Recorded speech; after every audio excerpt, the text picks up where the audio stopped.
अंधेरा सोने वाला है, सवेरा ढूंढने वाले, सवेरा होने वाला है, सवेरा होने वाला है।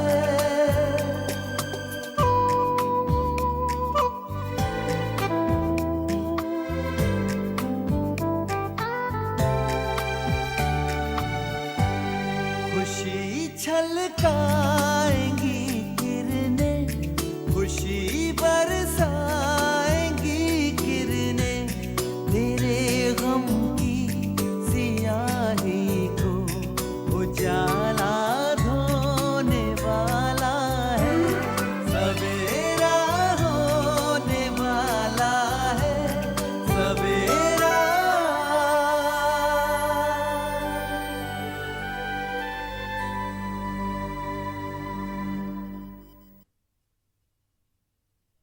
शगुफ्ता,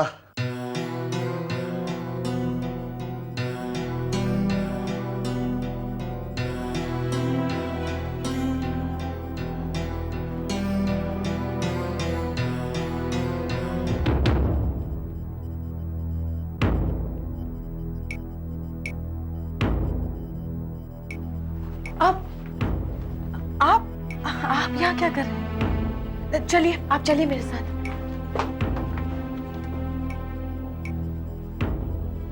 अरे नहीं नहीं मिस्टर प्रधान, आप इस बात को लेकर बिल्कुल बेफिक्र रहिए, मैं सब कुछ संभाल लूंगा। जी हाँ, नोटिस परसों तक उन्हें हर सूरत में पहुंच जाएगा। And I am sure notice मिलते हुए आपसे मुलाकात करने आएंगे। जी हाँ, ठीक है, आप फौरन मुझे इत्तला कीजिएगा। खुदा हाफिज।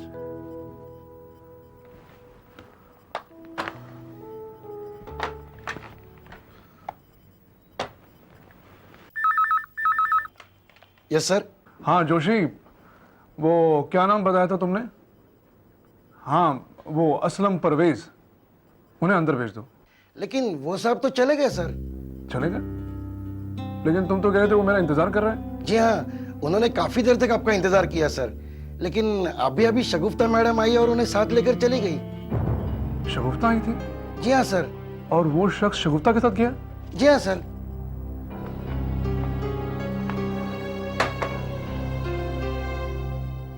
शगुफ्ता यकायक मुझे बगैर खबर किए आई और मेरे बगैर ही चली गई।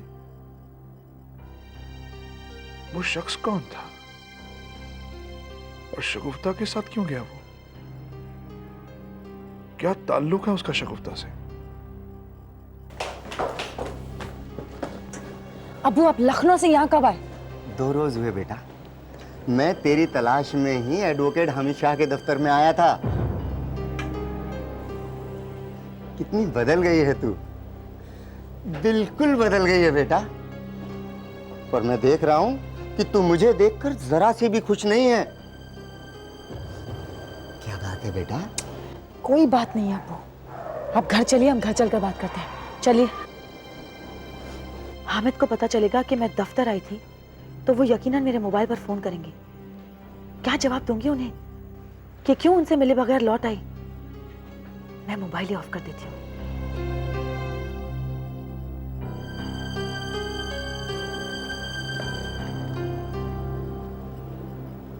शगुफ्ता, क्या बात है बेटा? तू इतनी परेशान क्यों नजर आ रही है? कुछ नहीं अबू, कुछ नहीं। चलिए चलिए चलिए ना।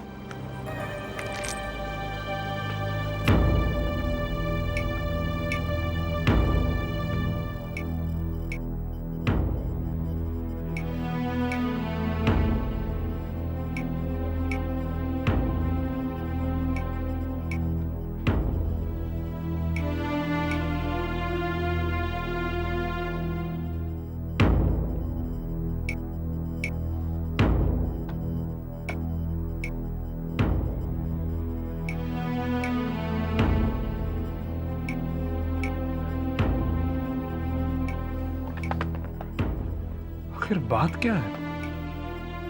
मोबाइल भी ऑफ किया हुआ है।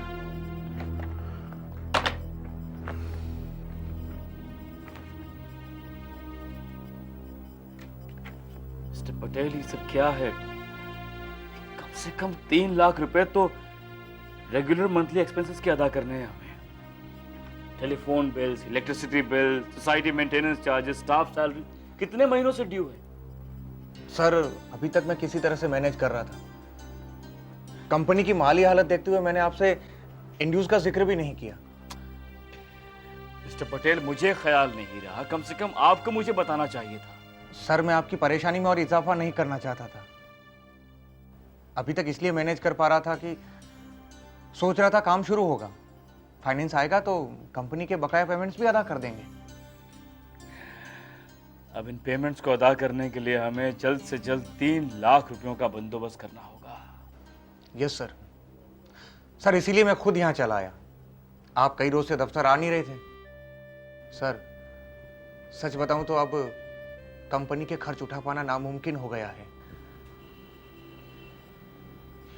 जानता हूं, और हालात को देखते हुए जब तक काम शुरू नहीं होता है हमें दफ्तर को बंद कर देना चाहिए। एक्सक्यूज मी।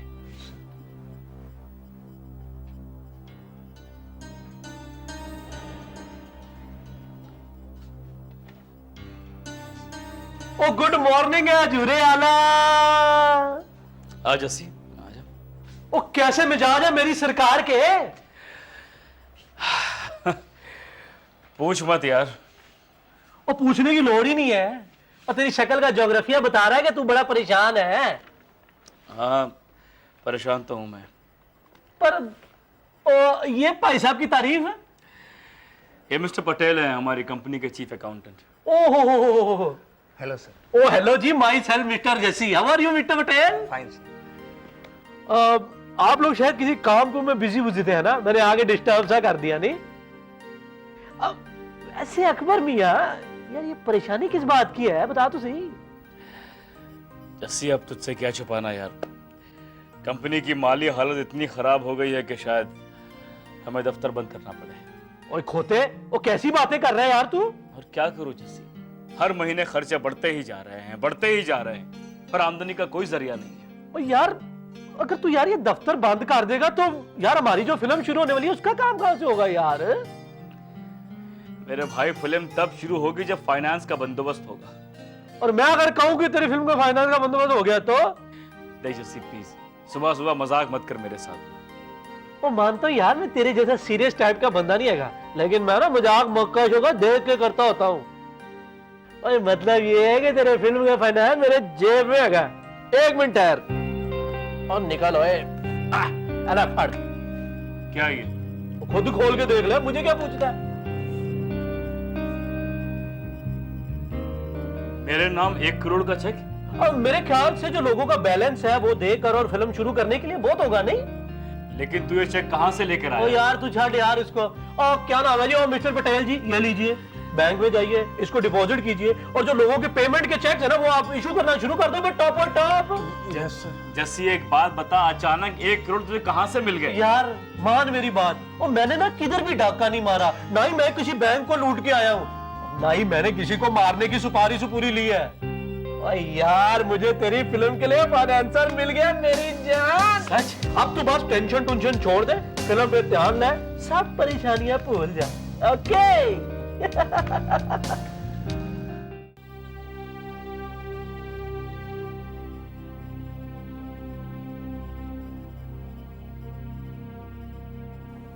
नहीं, अब और कोई रास्ता नहीं है। कुछ नहीं सोचता मुझे। अगर मैं ये शहर छोड़कर नहीं भागा तो आफताब खान तस्लीन से मेरा निकाह करवा कर ही दम लेगा, और उस सूरत में मेरी बीवी के मायके वाले मेरी जान ले लेंगे। मेरे अब्बू मुझे जायदाद से बेदखल कर देंगे सो अलग। यस, मुझे आज ही ये शहर छोड़कर भाग जाना चाहिए। अब और देर करना मुनासिब नहीं होगा। अरे अगर आफताब खान को मेरा अमृतसर का पता मालूम हो भी गया तो, और वो वहां तक मुझे तलाशता हुआ पहुंचा तो मैं साफ मुकर जाऊंगा। सबसे कह दूंगा कि ये आदमी जबरदस्ती अपनी बेटी का निकाह मुझसे करवाना चाहता है, जबकि असलियत यह है कि इसकी बेटी से मेरे कोई ताल्लुकात ही नहीं। हाँ, यस, अमन मियां, बस अब एक यही रास्ता है तुम्हारे पास। ओ यार अकबर, तेरा इतना बड़ा काम कर दिया मैंने, तो तू कमाल का बंदा है यार। और खुश होने के बजाय अभी भी तेरा मुंह परेशानी से लटका हुआ है। और ना तूने मुझे चाय पूछी, ना कॉफी, ना लस्सी, और ना ही तूने जरा या अम्मी जान से कहा मेरे लिए नाश्ते का बंदोबस्त करो। तो कमाल है यार तेरी। और जरा ओ अम्मी जान कितने हो, बाहर आओ भाई। वो दोनों बाहर गए हुए हैं। अच्छा ये बात है। जैसी बता ना, तूने 1 करोड़ का इंतजाम कहां से किया यार, बता ना प्लीज। इसमें हंसने वाली कौन सी बात है जस्सी? ओ हंस मैं इसलिए रहा हूं क्योंकि मैं जानता हूं कि तू सोच रहा है कि ये जो पैसे का बंदोबस्त है ना, मैंने अंडरवर्ल्ड के माफिया से किया है ना? नहीं यही सोच रहा है, सच कहना? हाँ मैं यही सोच रहा हूं। तो ओ मेरी जान, अंडरवर्ल्ड में ना चेक चुक नहीं चलता होता, वहां चलता रोकड़ा, हार्ड कैश। और मेरी तौबा, मेरे डैडी जी की तौबा, और 2 नंबर के पैसे को हाथ लगाना हमारे लिए आराम आ गया, समझा? जस्सी प्लीज बता देना, तूने कहां से किया ये बंदोबस्त, प्लीज बोल दे यार। अच्छा तो बता दूं, सस्पेंस तोड़ दूं? हाँ बता दे। ओ मेरी जान, ये पैसे ना मैंने अपने डैडी जी को कनाडा से फोन करके मंगवाए हैं, और वो भी खुशी खुशी तेरी फिल्म को फाइनेंस करने में तैयार हो गए। मतलब अब तेरे डैडी मेरी फिल्म को फाइनेंस करेंगे? ओए मालिक की कृपा से बड़ा पैसा है उनके पास, और ऊपर वाले की दया से ना बहुत सारे पैसे के साथ ना उनका दिल भी बहुत बड़ा है यार। वो ना एकदम खुशी खुशी ना तैयार हो गए तुझे फाइनेंस करने के लिए। अब बस चिंता मत करना, जो पैसे चाहिए बस डैडी जी भेजते रहेंगे हमको। जस्सी सच कहूं, तूने ना मुझे एक नई जिंदगी दी है यार। देख यार, अब ज्यादा इमोशनल होने की लोड़ नहीं है। हाँ मैं तो पहले कह रहा हूँ। नहीं जस्सी, तू कुछ भी कहे, तूने जो मुझ पे किया है ना, उसका एहसान मैं जिंदगी भर नहीं भूलूंगा। ओ भाई गॉड, बात सुनो मेरी, और ना ही मैंने तुम पे कोई एहसान किया है, ना ही तुम्हारी कोई मदद शदत की है। और बिजनेसमैन का पुत्र है वो, बिजनेसमैन का। और यहाँ बैठ के मुझे बिजनेस तो करना ही था, तो बस तेरी फिल्म को फाइनेंस करूंगा। और हाँ, तेरी फिल्म में ना मेरी पार्टनरशिप होगी 150%। है 150%? हाँ भाई, फिल्म में मेरी पार्टनरशिप है 150%। अगर तो फिल्म होगी फ्लॉप, अगर मतलब है अगर नुकसान हो गया हाँ। तो सारा मेरा 100%, और अगर फायदा हुआ तो 50-50। वाह रे जस्सी वाह, तू तो बहुत बड़ा बिजनेसमैन है। हाँ? नुकसान हो गया तो पूरा तेरा, और फायदा हुआ तो आधा आधा बांटेगा मेरे साथ। और मेरी जान, तेरे लिए तो मेरी जान हाजिर है, तू बात क्या करता है?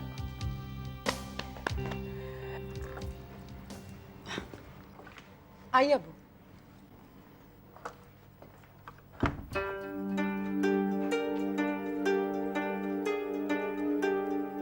ये इतना शानदार घर तेरा है बेटा? मुंबई में ऐसे घर तो बहुत अमीर लोगों के होते हैं। अबू, अबू आप बैठिए, मैं आपके लिए कुछ खाने पीने का बंदोबस्त करती हूँ। नहीं नहीं बेटा, उसकी कोई जरूरत नहीं है। खाने पीने का बंदोबस्त बाद में करना, पहले तू मेरे पास तसल्ली से बैठ, तुझसे ढेर सारी बातें करनी है बेटा। बड़ी मुद्दत के बाद देख रहा हूं ना तुझे। वहां तो मैं तुझसे मिलने के लिए कितना बेचैन था, बयान नहीं कर सकता।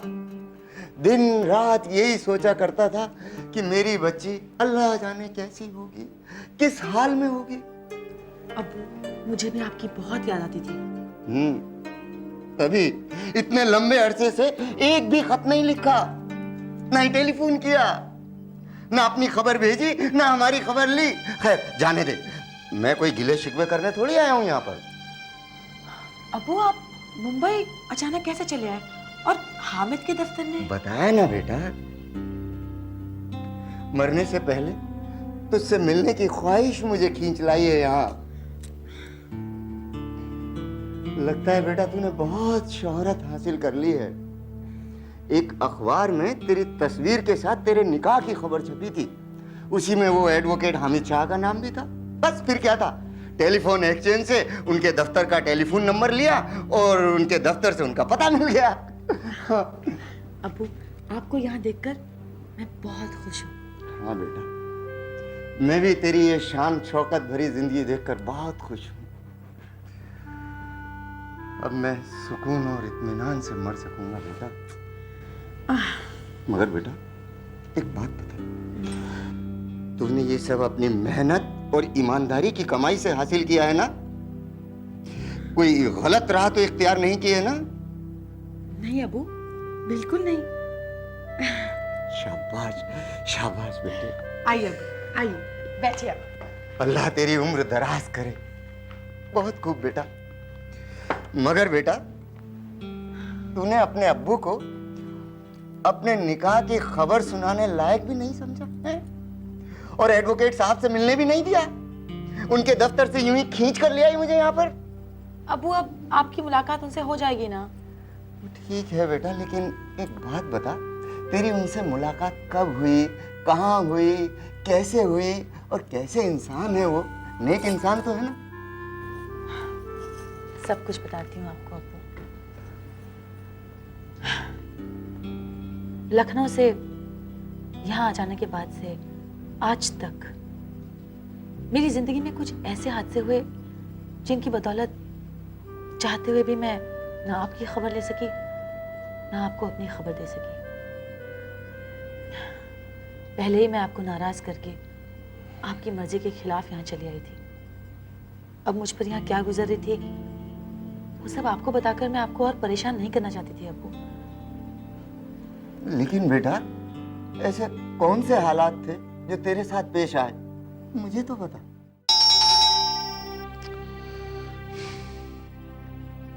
कम है, दरवाजा खुला हुआ है। सर मैं ट्रैवल एजेंसी से आया हूँ, ये रहा आपका फ्लाइट का टिकट।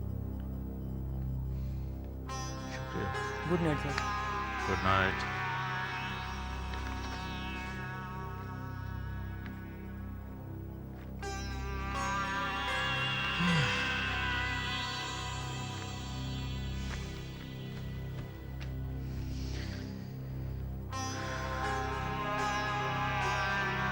ख्वाब में भी नहीं सोचा था ये शहर छोड़कर मैं इस तरह भागूंगा। लेकिन बेटा तू किसी के कत्ल के इल्जाम में कैसे फंस गई? अबू, मैंने अभी इमरान का जिक्र किया था। दरअसल इमरान मुझसे निकाह करना चाहता था और मुझे फिल्मों में काम करने से भी रोकना चाहता था। एक्चुअली सोहेल सिद्दीकी का कत्ल इमरान ने ही किया था, मगर मौका वारदात पर मुझे पाया गया हाथ में खंजर लिए। मगर मैं वो खंजर सोहेल सिद्दीकी के जिस्म से निकाल रही थी। सर मैं अपनी चाबी भूल गया।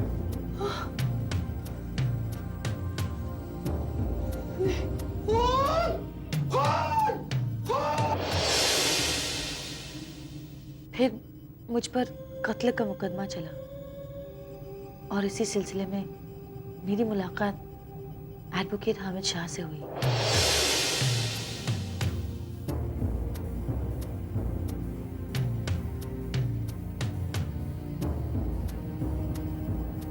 इसी दौरान इमरान ने अम्मी को भी मारने की कोशिश की।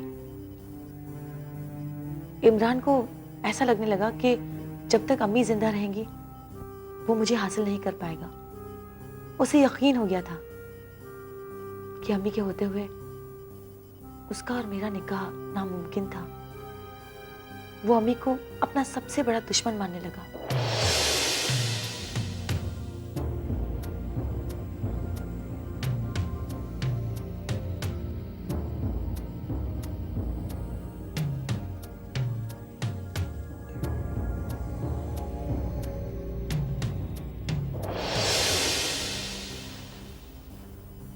अम्मी बच गई, कोई और औरत उनकी जगह मारी गई। दुनिया के साथ साथ काफी वक्त तक मैं भी यही समझती रही कि अम्मी मर चुकी हैं। मगर इस दौरान अम्मी कहीं छुपी हुई थी। फिर अचानक एक दिन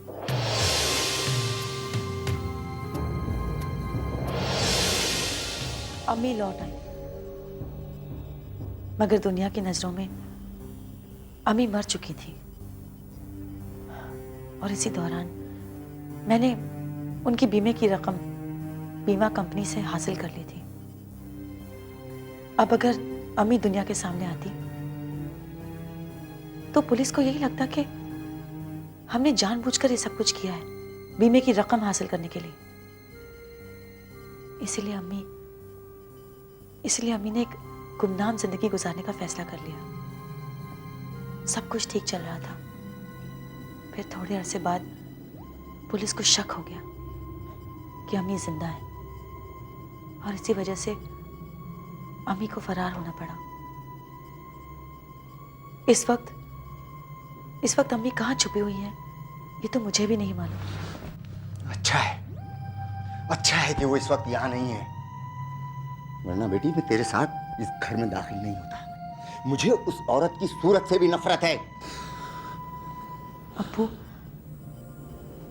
अब्बू इस वक्त मैं आपको जो बताने जा रही हूँ वो सुनने के बाद शायद आप मेरी सूरत भी नहीं देखना चाहेंगे। ऐसी क्या बात है बेटी? अब्बू, कम वक्त में ज्यादा दौलत, शोहरत, नाम, पैसा कमाने के लिए मैंने एक बहुत ही घटिया झूठ का सहारा लिया।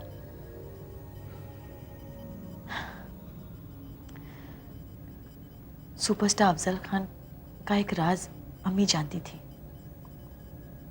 उसी राज के बदौलत हमने अफजल खान को मजबूर कर दिया कि वो इस बात को कबूल करें कि मैं उनकी नाजायज बेटी हूँ।